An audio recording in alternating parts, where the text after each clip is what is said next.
Hello all and welcome to Stingray Tom's Florida. Today I'm looking back on the past year with clips from a few of the many videos I've made in 2022. I'd like to think there's many highlights in my videos, but I suppose I'm biased. Regardless, this isn't a highlight video. I've just chosen clips that I think illustrate the focus of my work. Stingray Tom's Florida tells the story of the state's tourism history, but there's two parts to history. There's the basic facts, when an attraction opened and closed, where it was located, and what people could see when they visited it. The other part is looking for connections, aspects of history that aren't immediately apparent that tell a deeper story. If I can't do both parts, I generally won't create a video. There are plenty of YouTube channels that provide the Wikipedia version of history with images collected from Google. Nothing wrong with that, of course, but people who are really interested in history want more. For example, I covered the history of the auto train and showed how its development mirrored the creation of Walt Disney World. I looked at the Jimenez Facio House Museum in St. Augustine and shared how it can be seen as an important part of the initial development of tourism in Florida directly after the U.S. took possession. These and most of my videos are further enriched by the documents on Florida history that's in the archive. I'll show the clips in a bit, but I wanted to mention that at the end of 2021, I noted a few things I'd hoped to accomplish in 2022. For example, I made a target of having a total of 100 videos on the channel by year's end, and this video will make 95, so that's pretty good. I mentioned a few subjects I hope to cover. One was the St. Johns River, which I ended up covering in 4 videos, and I'll have another one created soon. The videos represent several hundred hours of work. I also said I would be working on videos about the history of circus in Florida, as well as the sugar industry from the Spanish and British beginnings to the present day. I also hope to cover aspects of the indigenous people that once called this land home. While I did quite a lot of work on all 3 of those subjects, I haven't done the videos yet. They are pretty big projects, but they'll appear one of these days. I don't share much about my personal life, since that's not the point of the channel, but I wanted to mention that my dad and granddad both were amateur photographers and movie makers, as well as people who loved to explore the world around them. My dad was born in Chicago in 1911. This photo of him and his sister was taken around 1935 by my granddad outside their home. Dad's sweater represents the sports club he belonged to, the Phantoms, which fielded semi-pro football and baseball teams. He played on both.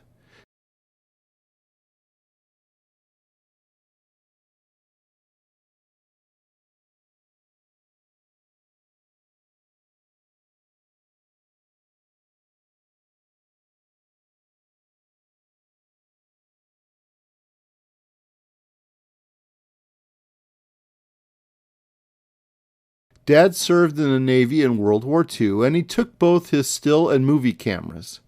Part of the time, his home port was Key West, and so there's photos of the city as well as photos on board the USS Lapwing, a seaplane tender which was instrumental in the development of anti-submarine warfare technology.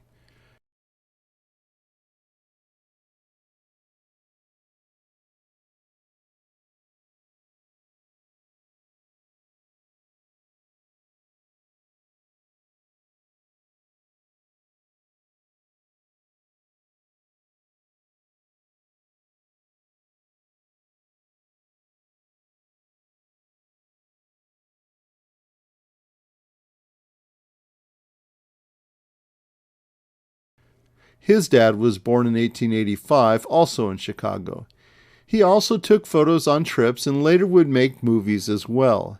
He created 3 photo books of his and his friends' trips around the Great Lakes in 1908, 1910, and 1912. It's fascinating that through their photos I can see how similar I am to them, at least in this aspect.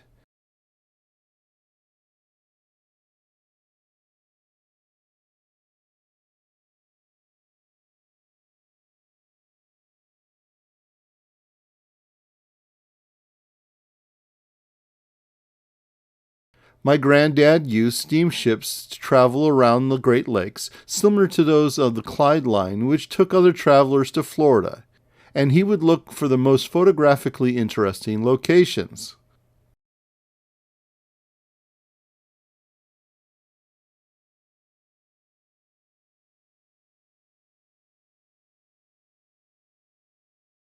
All in all, I think it's been a good year, especially since 2022 has been the third difficult year in a row.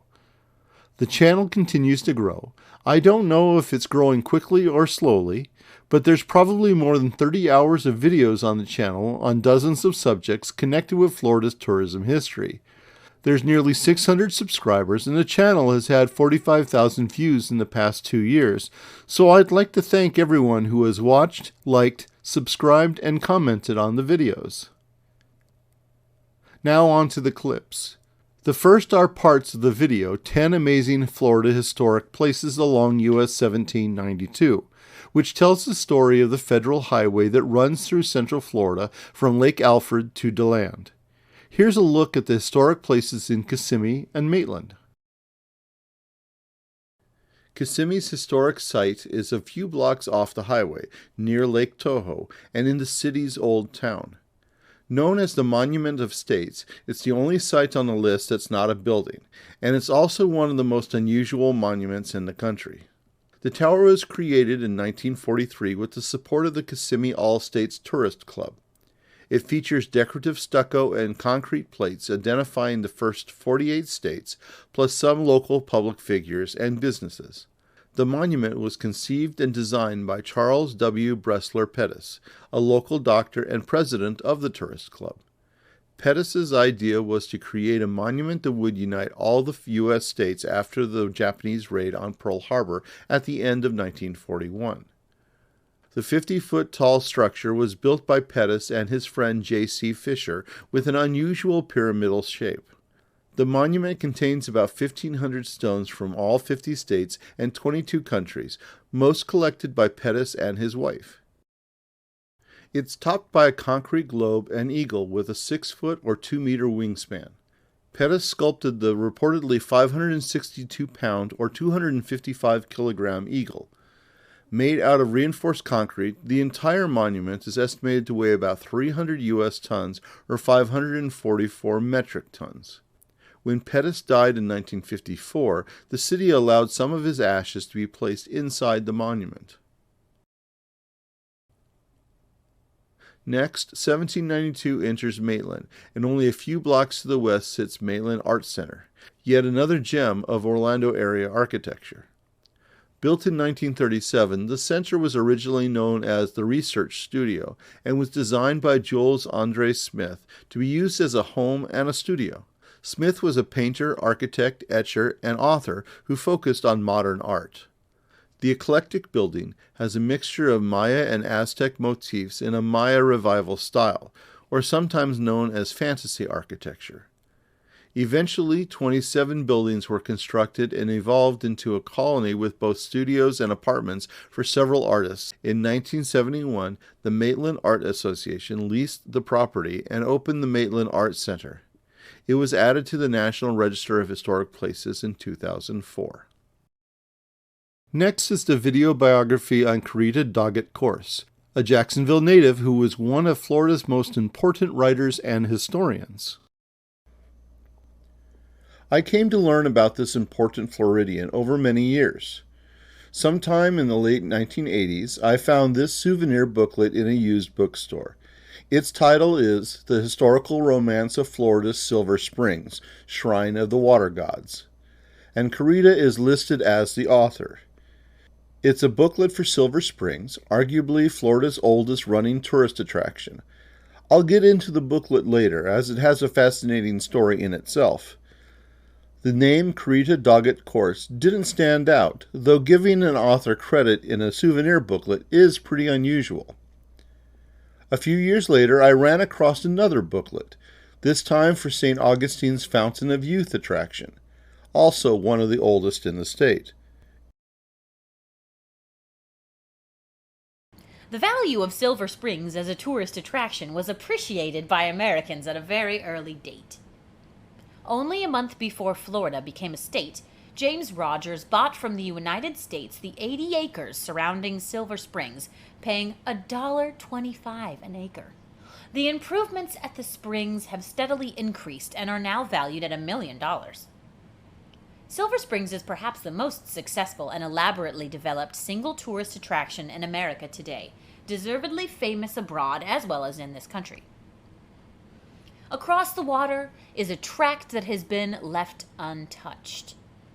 Here, all the wildflowers, ferns, jungle creepers, and tangled growth of a Florida forest flourish just as they did hundreds of years ago. At the head of the Great Springs is the pavilion, where trips on glass-bottom boats may be had. From the shores of the spring, the transparency and depth of the water cannot be fully realized. Only through the glass bottom of one of these peculiar constructed boats can one realize its crystal clearness. Once afloat, peering down at the bottom, one gets the effect of riding high aloft on some magic carpet, sliding along smoothly and silently over a vast valley. The soft pastel colors seen in the depths are caused by the reflection of rays of light which easily penetrate the clear water to the bottom, where bits of limestone and shell act as natural prisms and break the white light into all of the colors of the rainbow. One of my favorite videos of the year was another biography. This one about the celebrated Lou, the hippo who resides at Homosassa Springs State Park.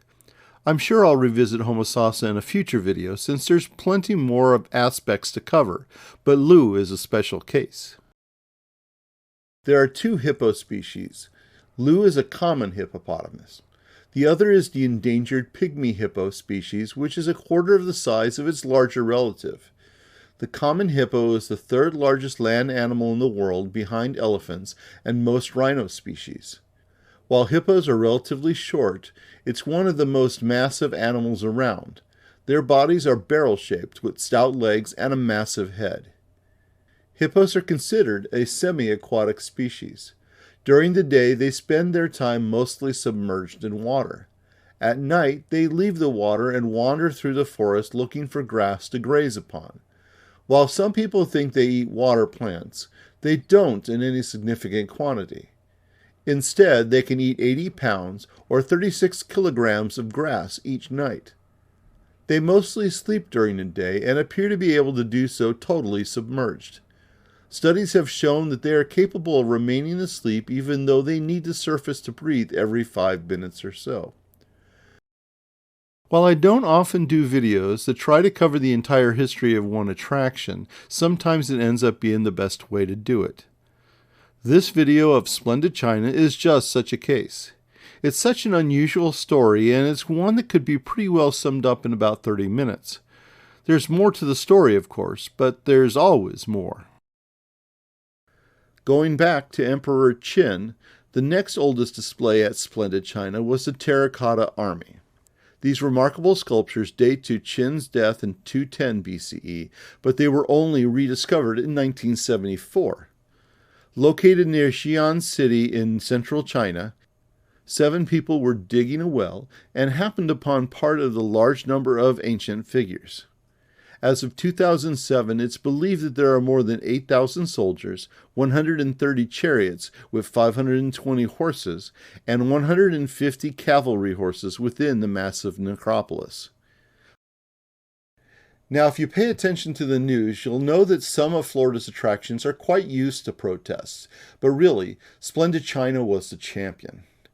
The first protest occurred on December 19th, the day after the park opened. That morning, several Buddhist monks demonstrated outside the park. I'd suggest it's bad when you have monks protesting a tourist attraction. Finally, much like the Splendid China video, I created one about Webb's City, the world's most unusual drugstore.